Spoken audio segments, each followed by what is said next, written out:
All right, Entree Architect community, it's 4 p.m. Eastern, which means it's time for the Entree Architect Context and Clarity conversation for Friday, March 31st, 2023. It's a book club Friday. Welcome. If you're just getting here, say hi, let us know that you're here, and let us know where here is for you. Where are you joining this conversation from?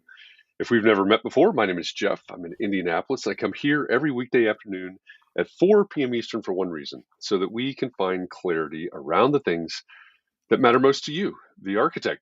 Doesn't matter if you're the employee of a firm or you own your own firm. Maybe you've circled a date on the calendar. You said, hey, 2023 is my year, and you're going to start out the second quarter of 2023 doing your own thing. Second Or quarter. second quarter, that's tomorrow. Wow. Yeah, look out. Or maybe you started your own thing a year ago, or 10 years ago, or 30 years ago, and you're starting to rethink or reimagine what that firm could, or maybe even should be. All of the topics that we cover, one topic every day, they all fall under the broad umbrella of the business of architecture, and they're all the need to know topics for the success of entrepreneur architects just like you. So thanks for joining us today, as usual, for these book club discussions. This is our March book club discussion. I am March. joined by Catherine McPhail. Hi, Catherine. Hi, Jeff. Hi, Jeff. Well, I have so much to say to you that I forget to say some things, and Okay, that's okay. We'll wait until it starts. But I noticed something on. Is this being recorded? it is. Hmm. It's always Big Brother is watching. Okay, Okay. then I'll just think about what I'm going to say. Okay. All right, you could do that. I see Chad is in the room first. He says, ha ha, first one here for once. Well, Chad, you are the first one here for once. And that means that you are the winner of today's John Kinney Memorial Crochet Bathtub Award. So, congratulations. Thanks for joining us from the ATL from Hotlanta. Don't know if it's hot or not, but glad you're here. Mark R. LePage, welcome back from Waxhaw, North Carolina. Glad you're here. And Chris Novelli, good afternoon in Massachusetts, which is where Catherine is as well. Glad to That's have where all I of you am. here this afternoon. All right. And as Facebook and LinkedIn and Twitter and Twitch and YouTube push this out to the audience, as you get here, say hi when you get here. Even if you're just playing to listen in or multitask, that's okay. Even if you haven't read this book, I think we can have a pretty decent conversation about like RE colon, Rethink Innovation by Carla Johnson. One, because we talked to Carla Johnson yesterday on Context and Clarity Live. So We I did. think we'll be able to have a good conversation about this today. I hadn't All noticed right. that she called herself innovation architect before today, this afternoon. She does call herself that. We did not talk about that yesterday. We didn't. Um, no, we didn't. She is not an architect. However, she Mm-mm. has worked in the profession apparently Hmm. for a while, in I would say more marketing type roles, but she does call herself an innovation architect, and I believe Okay. this is her 10th book. I Wow. think that's right. I think it's her 10th Yeah. book. I saw somewhere that she's First a bestseller. prolific writer, and indeed she does seem to have put out a lot of books. All right. Well, It's true. here's Go a ahead. burning question for me. Did you take the quiz to determine what type of innovator you are? Actually, I did not. I What? did not take You it. can do it now because it doesn't take very long. Okay. I will do it as we talk. How's that? Good. All Um, right. yeah. Well, this should be easy enough because I turns out I am a provocateur. Okay. That seems to It's make hard to sense. imagine. That doesn't seem like me at all.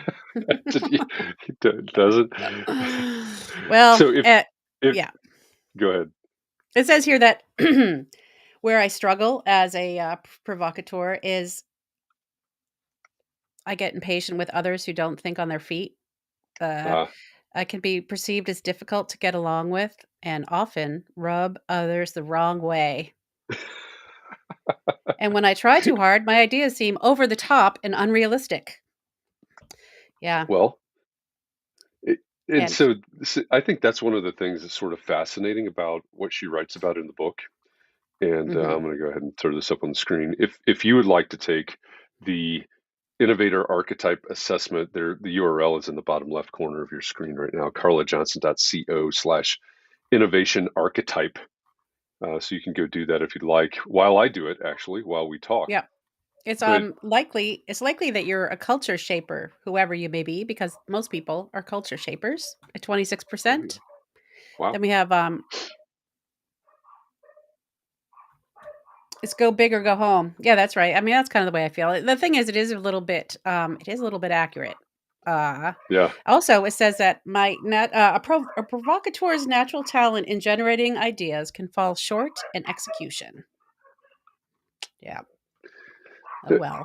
it- Well, I think starting with the archetype assessment, because the whole idea is to figure out where you are, right, in the Hmm. archetypes, and then figure out how you work with others, which is, kind of what you're describing there as well.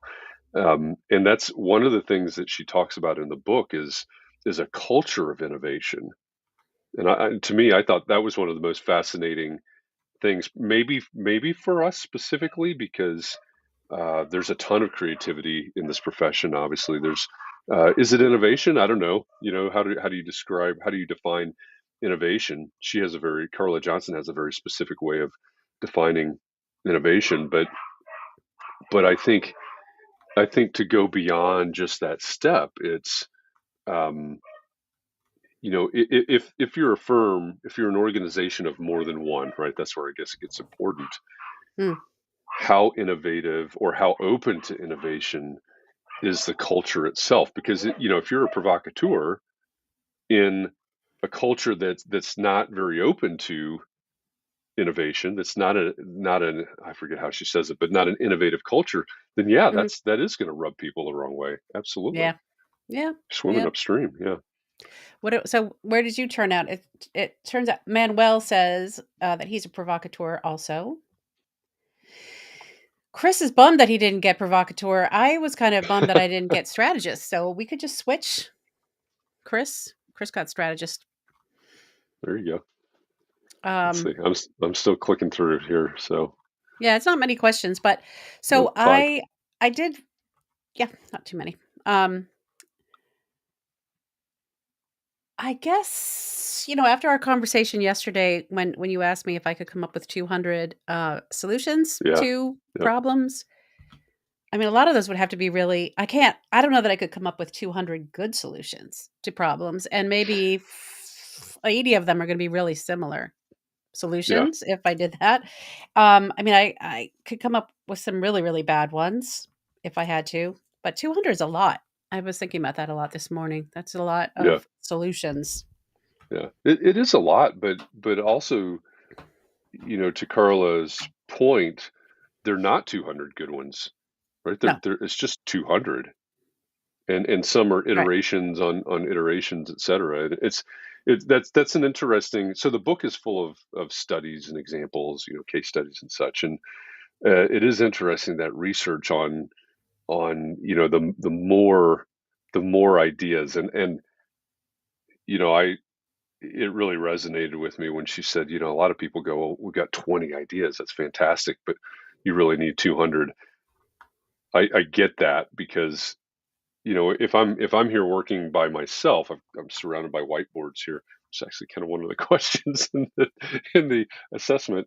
But if I come up with a handful of good ideas, I feel like, wow, I've accomplished something. I've got something here.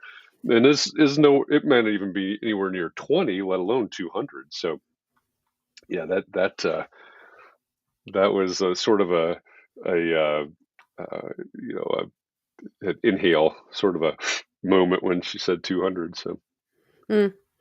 Well, I can imagine me giving 200 solutions to my clients and having them yeah. be completely overwhelmed. So I have to choose Oh which yeah. ones, like, let's say, Yeah. if I have Well, 3 variations, there are probably 10 variations at the most. Well, depending on how big the project is between each one. So really it's 30, but it really only looks like 3. yeah. Yeah. Well, the other day, so this week, and if you're new to Context and Clarity, if you don't know this, we do Context and Clarity live on Thursday, where we have a special guest. Yesterday it was Carla Johnson, the author of the book that we're discussing now, Rethink Innovation. And so we tailor our entire week around the theme for our Context and Clarity live. So innovation and creativity. So we start with a question every day. Monday we started with, how do you research? Tuesday, where do you find inspiration? Wednesday, what is your creative process or what does your design process look like? And I think Wednesday, when we were talking about the process, I think it got really interesting because people would talk about how they do things, and then we dug a little bit deeper into, okay, if this is your process, which I think for most of the people in this community, that process can be pretty chaotic. If that's your process, where, when, or if do you invite your clients into that process? Right? Mm, Did they see the chaos? Did they get a curated view of it? What does that look like? And I remember Jake Flinton saying that his process is like a funnel. And so it starts out really wide at the top, and there's a lot happening. The chaos is all happening, or chaos is happening at the top. And then as they get further down the funnel, it gets more and more refined. And so, the clients get a little bit of a view of that chaos, but they get less and less of it as they go down his funnel. And that made a lot of sense to me, right? It's like, okay, hey, here's what happens in this creative process. I would think the clients would see a lot of value in going, oh wow, yeah, there's a lot happening here. And then also seeing value in the how it gets refined mhm. without, pulling the whole Wizard of Oz curtain back. So that was just one of the comments um, from Wednesday, I guess it was, but I thought it was a good one. Yeah. You finished the I'm quiz? almost I'm almost through. I had to I'm clicking and looking things up here. Let's see. Well, it looks like, Manuel wants to know, do you think she meant 200 full-fledged and different ideas, or was that Mhm. 200 counting all the small variations? Well, I think that she's not talking about architecture particularly, so maybe it's like an idea of, she uses a couple of different business examples in the book. Now what are they? That's the advantage of having a paper book, like an actual Yeah. physical book in front of me. Yeah. And 'Cause, I don't have this one in the physical form this month. yep. I usually have it, but I don't. I'm a culture shaper.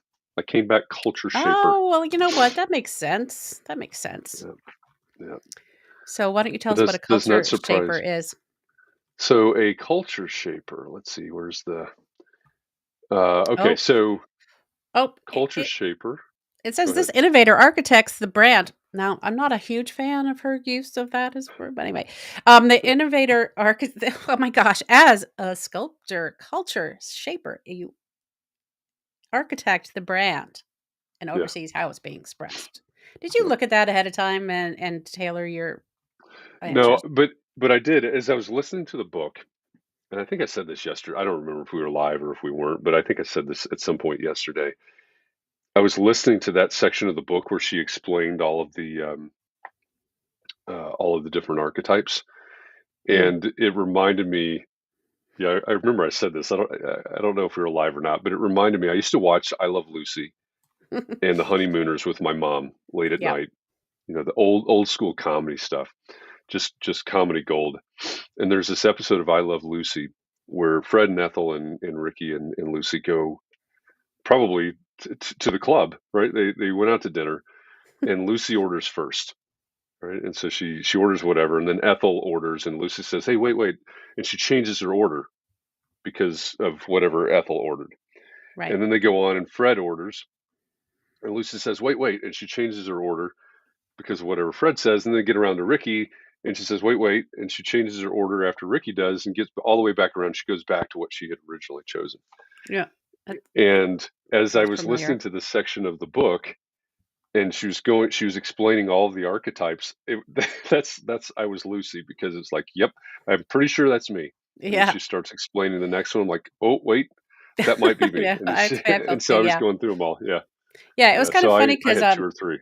I had to, I wanted I'm like, "Oh, that's me," and then I heard whoever the examples were, like, "Oh, no, no, I don't wanna be like them. That's not me." Yeah, yeah, yeah, So, yeah. yeah, I had to reject it after she said I mean, it's kind of an interesting thing to say which famous people are like that as if I Right. know any of them Oh yeah, personally, yeah. like, I don't actually know them, Well, it opens the so what are door, they right? like? Now I can. I'm just like them. So now we'll be friends. You and Oprah? I don't know. Are Is she you is one of them? Oprah one? I don't know. I Where's can't that remember who list? the example was. If only we had. If someone does anyone out there have the hardcover or like the hard copy book? Maybe you could look up the Yeah, they could examples. tell us. Yeah, if you're wondering Yeah, what we're talking about, so first of all, we're discussing Rethink Innovation by Carla Johnson, and she has a resource on her website that is the Innovation Archetype Assessment. So there's a URL in the bottom left of your screen right now, carlajohnson.co, so co, not com, .co/innovation archetype. Go to that and you'll interesting. get a 5-question assessment that will tell you which one of these 6 innovation archetypes that you are. Maybe we should just walk through the whole thing together. Oh, you know what? I'm kind of interested to see how we get along, you and I, according to Carla. Yeah. Yeah, Is it? because it Oh, says I lost my how place. like if a provocateur and a culture shaper are in harmony, the provocateur's nature of pushing the status quo meshes perfectly with the culture shaper's ability to weave a narrative of why the change matters and what the destination will look like. Yeah.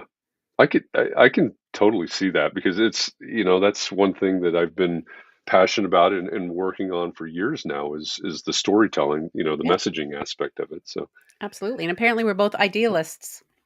yeah, that sounds about right. Looking on the negative side, culture shapers find there comes a day when they have to draw the line with all the new ideas provocateurs keep throwing their way. Mm, well, Yeah, you got to take action at some point, I guess. I guess finally drawing the line. But yeah, and then apparently you're very methodical and meticulous, and then I just I'm more fast paced, boundary pushing. So I don't, that all I think that all feels right. Yeah, So I think I Scott could says own he's that. a culture shaper. Yeah. See, Well, now you know what does Scott. it say? Yeah, there's a 25% of all innovators think like you, culture shaper. Hmm, That says right there. I mean, Yeah, that that seems I think I there are several things that I really appreciate about this book. One is, I think this is really cool, the innovation archetypes. Um, this is I love books like this. I love reading about or listening to stories about innovation. Where did good ideas come from? I think is one of the best books that I've read or listened to in the past, say, hmm. 2 years. I forget exactly when I listened to it.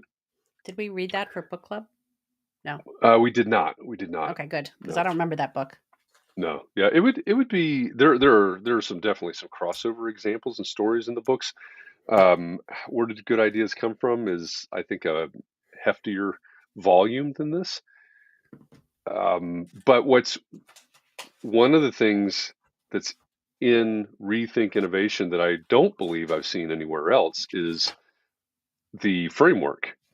So Carla has done this research and developed this framework for innovation, Mm, which yeah. in my mind, I wonder, if an architect or some creative goes, "Oh, what do you mean a framework for creativity or a framework for innovation?" It's not that restrictive, right? It's basically creating buckets of exercises or buckets of effort, and then looking at how those, at least the way I think about it, and looking for the ways that those interact together. And so, to me, walking through the five, what would you call it, the 5 steps of the framework, to me that seems like it would put enough constraints on that it's actually a little bit freeing. It doesn't Mm, have you going completely that's hog true. wild. That's true. Um, So what? Maybe we could review the five I gotta steps look. or Yep. phases. What's it called? Yeah. It's five. It's the 5-step, I think, 5-step framework. And if I could find my notes, I would tell you what those 5 steps Oh yeah, are. sorry. Is it in Blinkist? I don't know. That's a good question. Mm. So, the first one, and she walked. If you go back to yesterday's conversation, if you go to like the last 15 minutes or so of our conversation, maybe 20 minutes, she walks through the 5 steps. Carla Johnson walks through the 5 steps. So the first one is observing and collecting dots. You remember what that was about? I do We remember, go yeah. into a Well, coffee I just shop. this is Yep. for, maybe people who haven't read the book. Yeah. Yeah. So step one, observe and collect dots.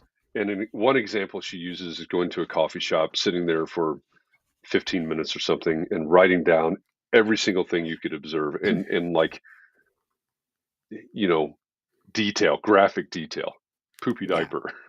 Yeah, I can't It's, get that out of my head. there's yeah, And I there kept was thinking, did someone put a poopy diaper just in the trash of the coffee shop? I would imagine, Ugh. but there was some visceral there, but that's the point, right? You're sitting there and you're observing all the sights, the sounds, the smells, the tastes, the whatever, um, and documenting all those so that they can be used later, so that you can bring those back and use them later. So that's the first step of the framework. The second is distill, poking for patterns. So in that step, if I'm not mistaken, I think you can look at your observations and you can say, okay, how does this apply to X? And one, I think the example she used was, um, how are we creating a negative experience for people, maybe unknowingly, something in that realm. Yeah, yeah. And that's where she started looking at all the observations and saying, "Oh, well, there were granules of sugar on the table, or the guy chewing his fingernails, or the poopy diaper, of course." What are you gonna do with either the poopy diaper or the guy chewing his fingernails? Well, so Y I think what happens is if that's your framework, it's like, okay, how are we creating, maybe unknowingly, how are we creating a negative experience? Well, there's this guy chewing his nails, and there's the table that wasn't clean essentially, and there's a you know a party foul, whatever it is, Uh-huh. and then you've got to go to the next step that says relate and transplanting. So, okay, we these are the things we've observed. These are the dots that we've connected. This is how we've categorized those. What do we do with that? And Okay. I think maybe this is an exercise that we went through in our morning mindset conversation the other day. In that particular case, if it's the sugar and the smell and that, how do we flip that around? How do we turn a negative into a positive? Well, we need to make sure that we police the trash more often to make sure that there's not something really foul, or I don't know what you do about the guy chewing his I fingernails. know, That one's the one that disturbs me the most. I know. Maybe that's what we should think about for 7 minutes every day for a week. Maybe so, maybe so.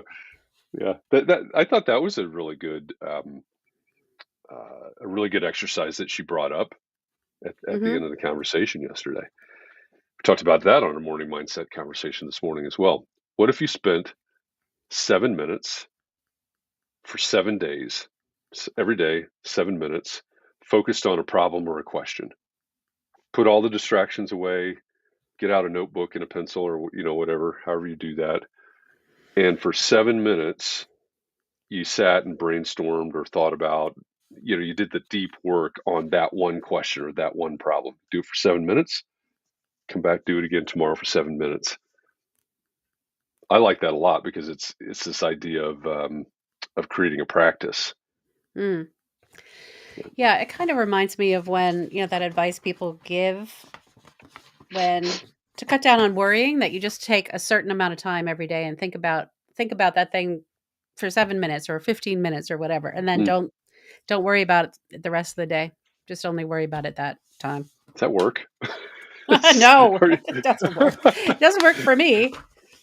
that would be exactly what I would wonder about. Now, again, in our morning mindset conversation, we talk about mindfulness a lot, and that's really Mm, at the heart of that, right? It's like, okay, I'm going to put all these other things away. I'm going to be present, yeah. but yeah, it seems to me that okay, I could maybe I would be mentally exhausted at that point. Maybe I would get to the point after 7 minutes or 15 minutes or whatever of contemplating that one thing. Maybe it would drive me to the point of exhaustion and I wouldn't be able to. Maybe that, I don't know if Mm. that's the point or not. But Well, honestly, I haven't really anyway, tried it. I mean, I say I'm gonna try it, but then I can't not think about what I'm worried about the whole rest of the day. yeah, So, I but think all of anyway, these things fall into the category of simple but not easy. yeah. What would be a problem though that you would have to think about for 7 minutes a day to get an answer to? I I don't know. I don't.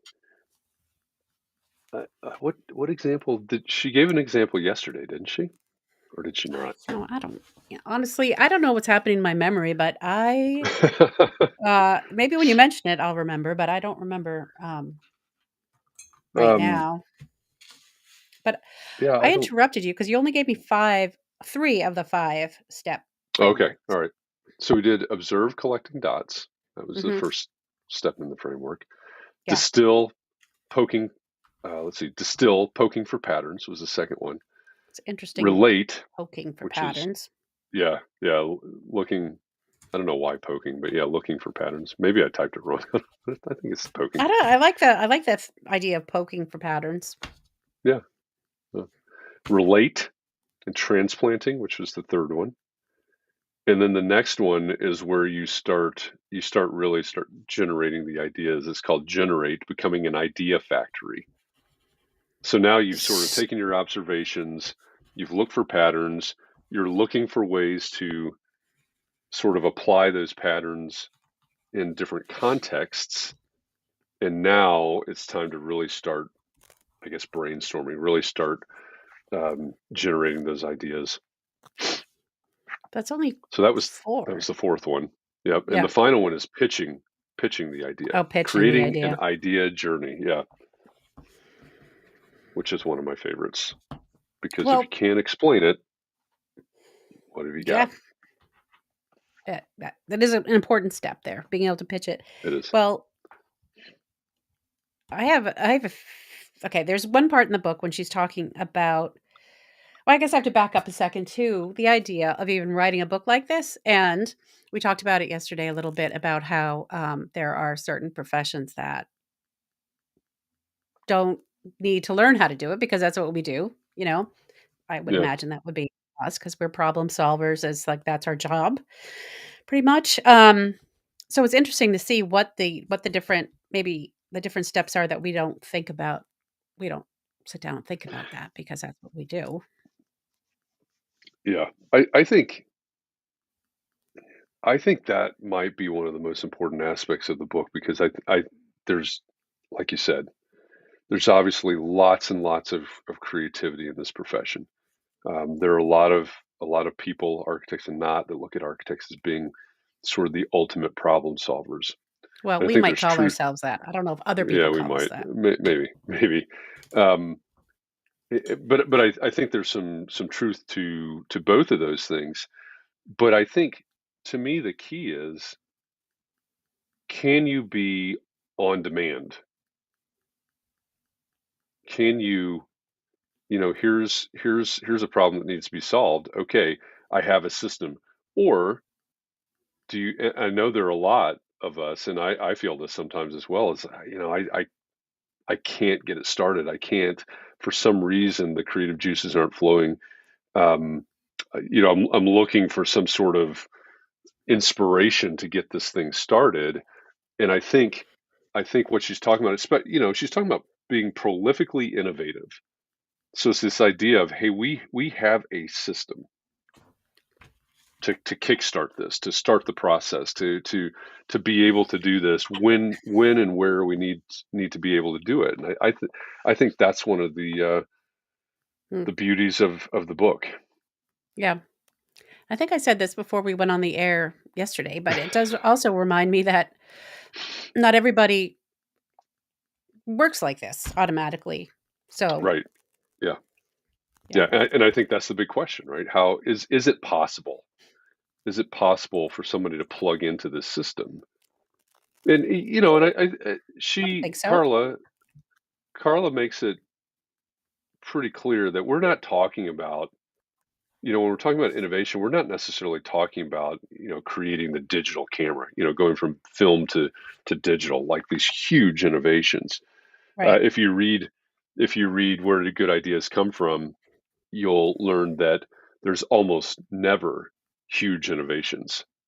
These things that we see as huge innovations are often just one little iteration beyond whatever came before, but we just never knew in the general public, we never knew about the previous thing. It's just all of a sudden here's this great idea. No, it's been iterated over time. Mm. So I think that's pretty interesting. But um, Chad says there's medication for that now. There, you know, you don't even have to say now. I think that medication's been around in different forms for a while. Medication for what? Um, I think jump starting the creativity. Oh, okay. Yeah, Not Ma- okay, I get it. I get it. yeah, yeah. Well, she talks about people.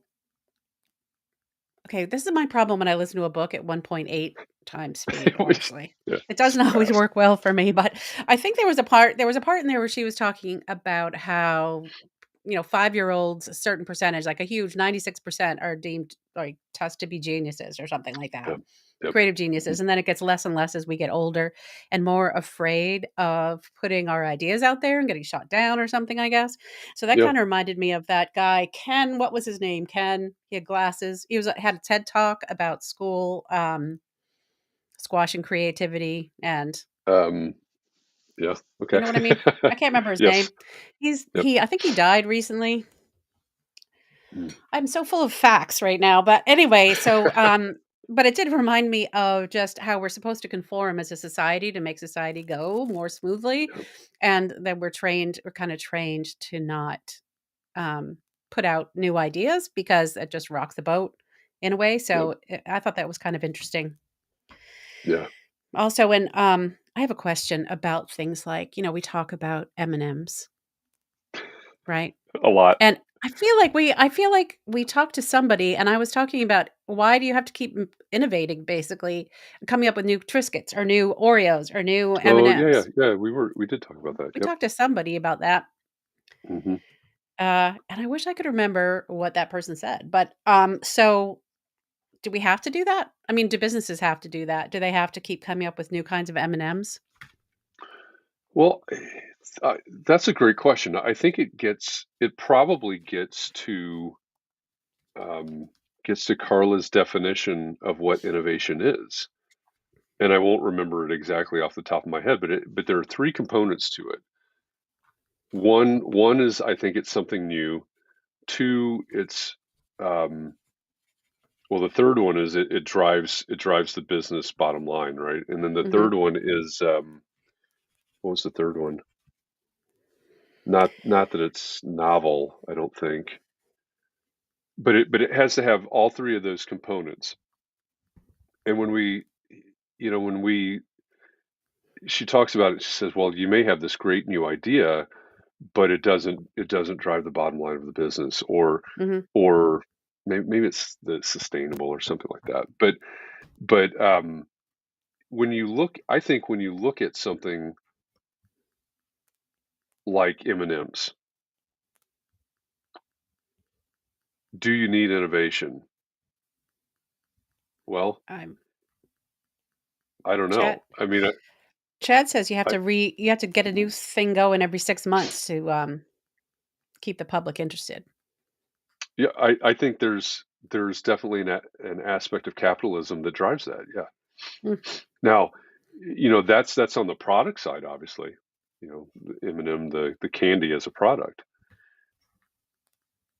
On the architecture side, and I thought this was really fascinating yesterday in our conversation because she said that she thinks that architects are what architects create is incredibly innovative, and so but architects don't get the credit for being yeah, that was innovative. interesting.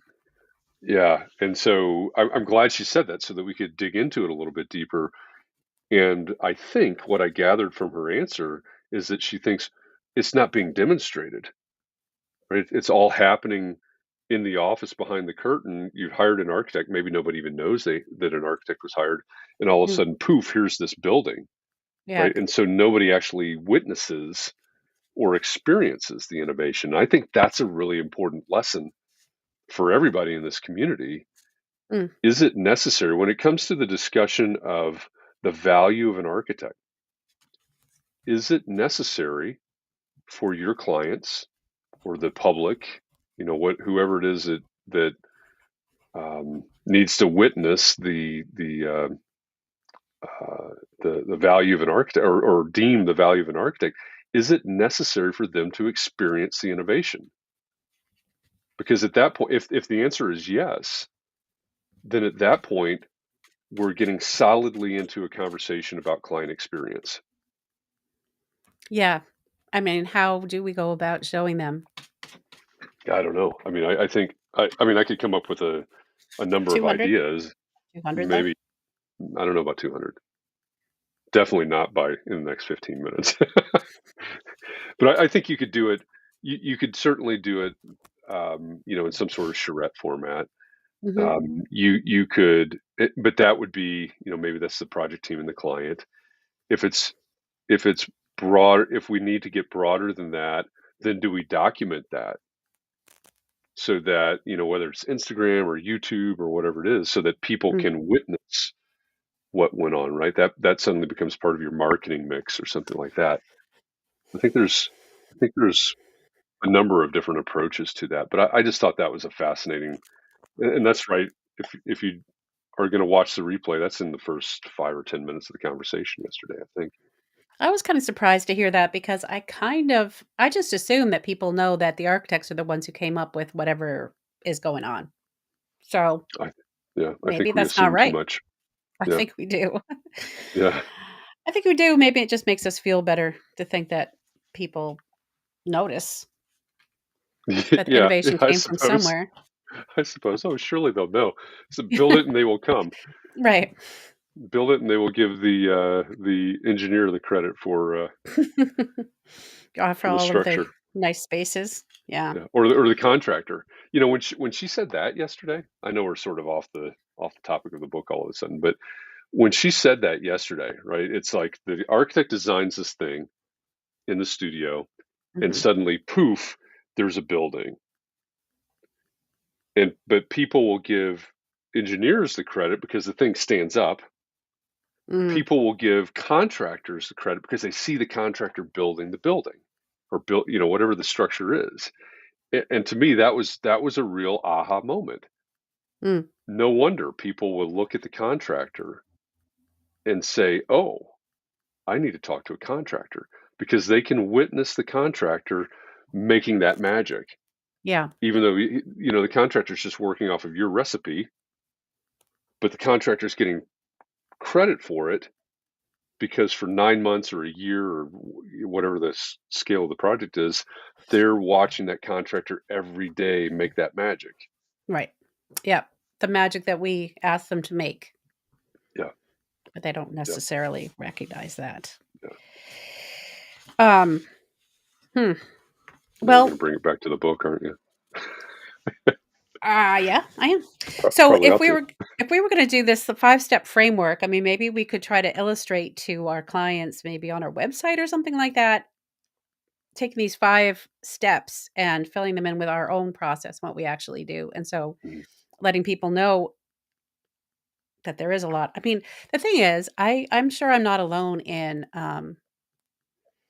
when I'm thinking about a project or trying to figure out the puzzle. I mean, maybe it is that I do 7 minutes a day, but without it being a practice, just think about it while I'm walking somewhere, while I'm in the Right, right. shower, when I'm Yep, gardening or something. yep. Um, so it's hard to let people in on that process, really. Mhm. Um, I used to have my office open to the public, not, Yeah. in my house, but in a, storefront, and with the idea being that they'd maybe understand more how architects work, but it didn't work out that way. I just ended up getting interrupted all the time. Yeah. Um, it wasn't like I was in the window, thinking with, like, little thought bubbles over my head, which would be kinda That would cool have been cool, to though. see. That would be very cool. Yeah, I don't really see how that could happen. I guess you know what? You could do something like that by sitting in a storefront, and then you type out your thoughts. So the whole time you're just typing this whatever you're thinking, and it's behind you on a screen so people can It see what you're becomes thinking. becomes performance art somehow. Yeah, like, I wonder where that Yeah. lady got those shoes. So, it would be everything you're thinking or maybe you just automatically it just As she walks attaches that by would be them, yeah. dangerous. Yeah, Oh that would be yeah, dangerous. it would be very dangerous. Mm, Yeah. yeah, and, Well, this kind of is related to the whole idea of how people think or how people visualize things in their minds. I don't know, it's gotten me thinking about aphantasia again, but as you know, I'm kind of obsessed with that. Uh, yeah, yeah. The One of the things that came to my mind when you started that thought was, um, my rambling thought. no, there were a lot of good points in there, but I latched onto one at the very beginning where you're talking about the 5-step framework. Mm, I'm pretty sure she mentions IDEO, the design thinking mhm. uh, firm company in the book. I think she may have even mentioned it while we were talking yesterday. But if you go if you don't know who IDEO is, they call themselves a design thinking organization or something like that. People hire them to solve problems, and they're very well known for it. They're arguably arguably the people that coined the term design thinking. I Mm, do think there's some argument about that because there's a couple different schools of thought there, but people hire them to solve complex problems. Sometimes it's even built environment problems, but they're not architects. There are architects that work there, but they're not architects. If you ever go and they get paid extremely well to be problem solvers. I think this is a oh, good lesson for architects as well. If I you go to like their there. website, Mhm, they have lots and lots and lots of resources. Some of them would be like this 5-step framework for prolific innovation, but they have all kinds of resources that lay out a system for doing this, that, or the other, a system for solving this kind of problem, et cetera. And you can download those things. You can look at it, you can read it, you can see how they do this. If they come and do a workshop with you, this is how they're going to do it. I've always advocated for this on your website is can you define your process in 3 steps or 5 steps or something like that. So if I were going to design a rethink innovation website, one thing I would want to see is here are the 5 steps of the framework mhm, so that someone could look at this and understand what this process is about, what it involves, et cetera. And I don't care if someone says, oh, well, if I'm going to write these 5 things down, I'm going to try that. Fine, go try it. If you're successful, fantastic. You weren't my ideal client anyway, but in all likelihood, you're not going to be successful. And you're going to come back and say, hey, can you use this framework with me? mhm. And that might be one small way of harnessing this as an architect, I suppose. Well, I'm looking at IDEO's website right now, and they do have a bunch of jobs available. There you go, everybody. It's time to So, quit architecture. No, no, that wasn't the point. no, but I mean, Point taken. Point taken. but, I'm just saying, because I don't know about you, but probably you too. I've always wondered what it'd be like to work in a think tank. Like, what is a think tank? I mean, you Yeah, just hear about yeah, these think tanks, but wouldn't that be fun if yeah, that were your job is just to think of stuff? yeah. And then I think my job is just to think of stuff, but Right. Yeah, right. So I should be happy. So then I go back to work after I realize that. But unfortunately, I don't get to think of new things all day. I have a lot of other things I right. have to do, like measure, Well, you know. and Carla talks about that in the book. It's there's a difference between there's a big difference between having a group of people in the organization who are the innovators, right? These are the assigned innovators. And then having an innovation culture where everybody's role somehow either involves, like actively involves, or they are they have the permission or whatever to be innovative, to think differently. and one, like, these are the innovators, that creates separation, that allows people to say, oh, it's not my job to figure that out, somebody else is going to Yeah. figure that out, and I'm just going to keep doing this the same old inefficient way, Mm. versus having the permission or even the charge to say, okay, how can I do this better? And I again, I go back to that. I think that idea of culture, and many of you will say, well, there's only one of me. You do have a culture, actually, but I think that's when how many firms, how many firms have I worked for in the past where I felt like, this is my little slice, and I have neither knowledge nor responsibility nor, whatever, to be the Mm. innovator, because that's somebody else's role. And I probably not wouldn't have called it the innovator, but it becomes so siloed Yeah. that we're losing that synergy and that energy that can lead to the innovation. Mm. So, have you I have personally been involved with situations where people who are coming up with new ways of doing things are just irritating, where people aren't looking for people to to change things or do it better or use less tape or whatever examples she used. Mhm. And especially Yeah, I find, especially if there's a strong founder energy, like there's someone who started the thing and they're not looking for a new way of doing it. yeah, They want to do it their way, pretty much. yep, yeah. No, So, I think that goes back sometimes to that idea of culture, and I I think you're exactly right in that there maybe a majority of organizations are not interested in innovation. mhm, This is the yeah, way we've always done it, or like you said, you have the founder that's, one firm, the first firm that I worked for out of school had someone in the office whose title was uh, oh shoot, it just went out of my head, but he was the head designer, basically, is what he was, mm, of a firm of 500 people or something like that. There's one guy that had the title head designer, lead designer, whatever it was. mhm, And so anything of importance, put that in quotes, would go through him. mhm, If it's a food distribution plan or something like that, he's not touching it. But if it's a museum, or if it's something, then it's going through him. And you right, can imagine what kind of culture that creates. You've got young people coming out of school, coming out of architecture school, that think they're going to become designers, et cetera. Well, no, it's yeah, Andy. yep, He's turns the head out, designer. You don't get to design anything. yeah, yep, yep, I think that's well, obviously, that's an issue, right? And we go to these Yeah, places, and it turns out we're not designing anything because the right. designers are designing stuff. Yeah, yep. Yeah. You get to Could lay out though, your we could. sheet. Yeah. Um, anyway, it was an interesting book. It was interesting to think about how it all breaks down and, to hear how a lot of these innovative, things came up like, Shazam? Is that what it's called?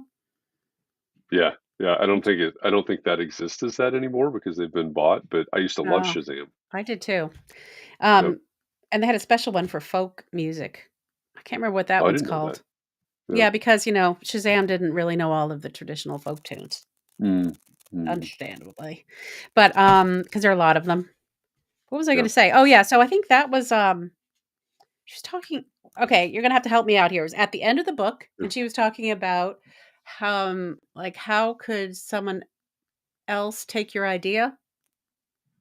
And Oh. what was the phrase she used, though? Mm, Like, as a way of thinking about a better idea than what you already have is, like, how could somebody else, oh.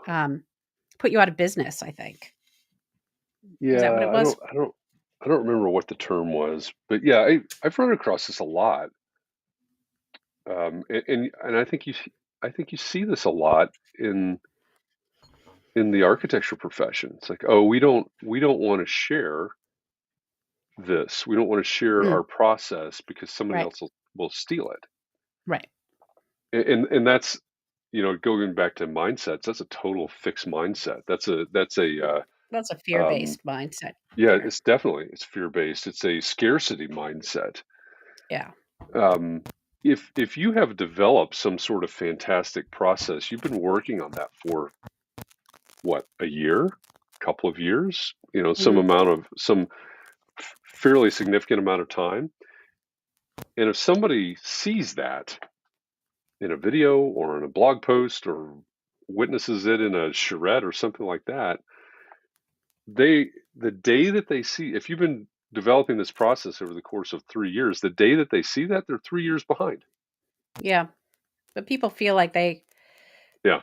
they're not, they're just okay, this is another, we interviewed someone, it was a man, who Okay. I think I heard him say this on Entree Architect, the podcast, about people wanting to rush through it was the, venture capitalist. What is his name? Oh, KP Redding.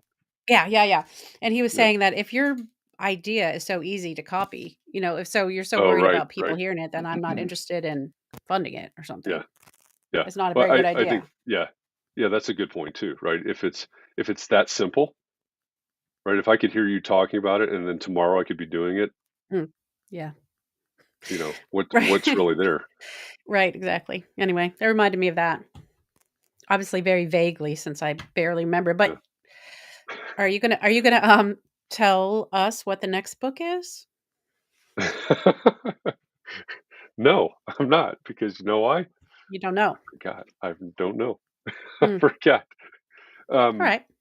so we'll get back to you on that.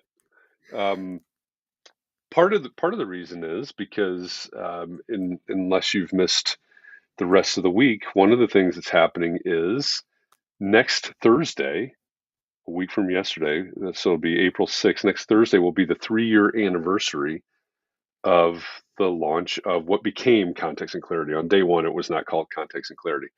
But Thursday will be 3 years of Context and Clarity, and we're actually going to sunset the Context and Clarity conversation What next does Thursday. sunset mean, Jeff? We're gonna stop. Okay. It's gonna end. Um, Sunset sounds nicer. it does. The Context and Clarity conversations, as we know it, will end next. Well, I guess technically next Wednesday, because Thursday will be Context and Clarity Live. However, Mhm. next Friday, April 7th, we will have a celebration.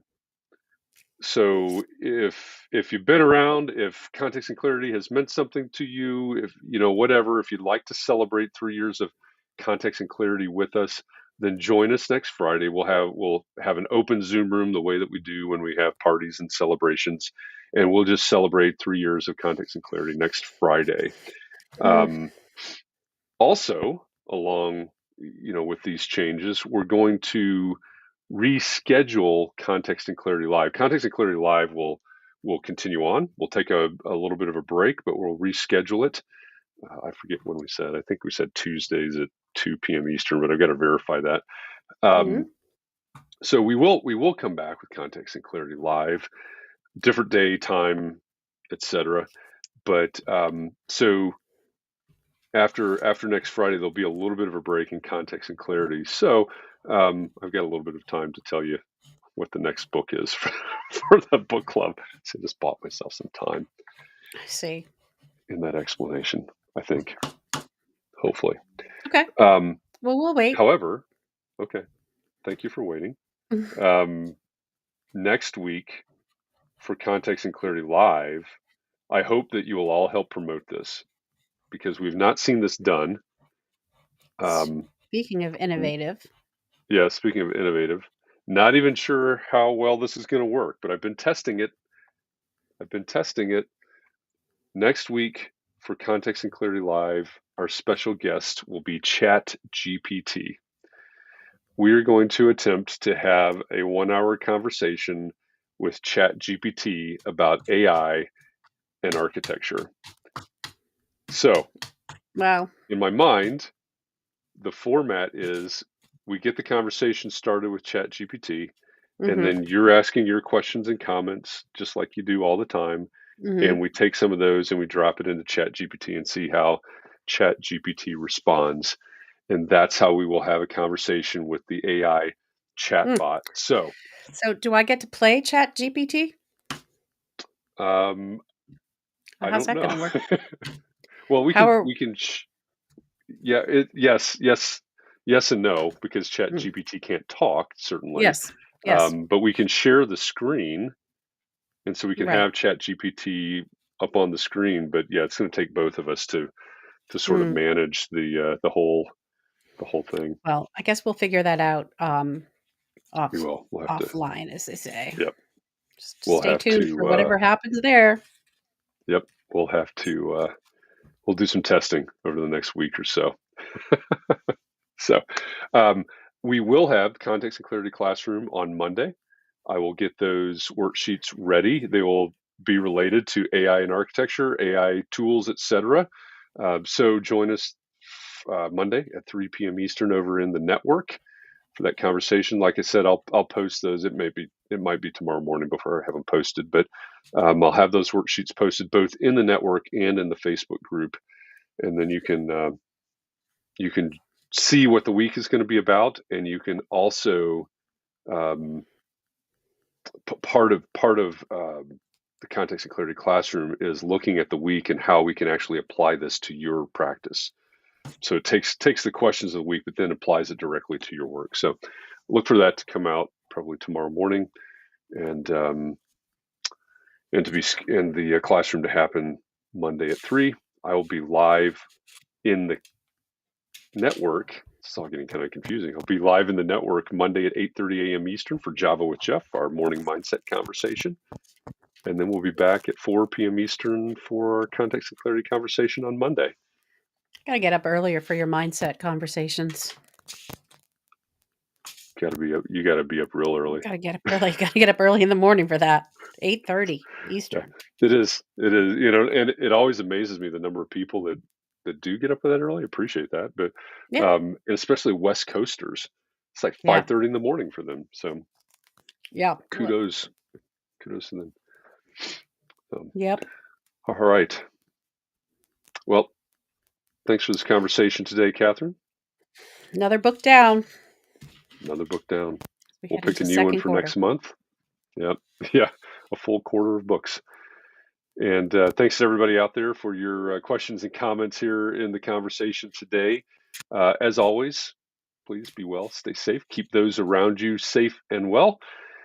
Find a little bit of time to breathe and relax. Find some way to rejuvenate. I just counted and I forgot how many it was. Too many to This count. is 726th context and clarity conversation today. So thank you for all Wow. 726 of them. 726. I don't know. Somehow that just occurred to me. That's a lot. It is a lot. It's a It is a lot. lot. It's 3/4 of 1,000. Wow. Yeah. So thanks for going along the journey with us, and we'll keep it going through next week, and then we'll see how we pivot from there. All right. Until then, have a great weekend wherever you are, and we'll see you Monday. Thanks, everybody.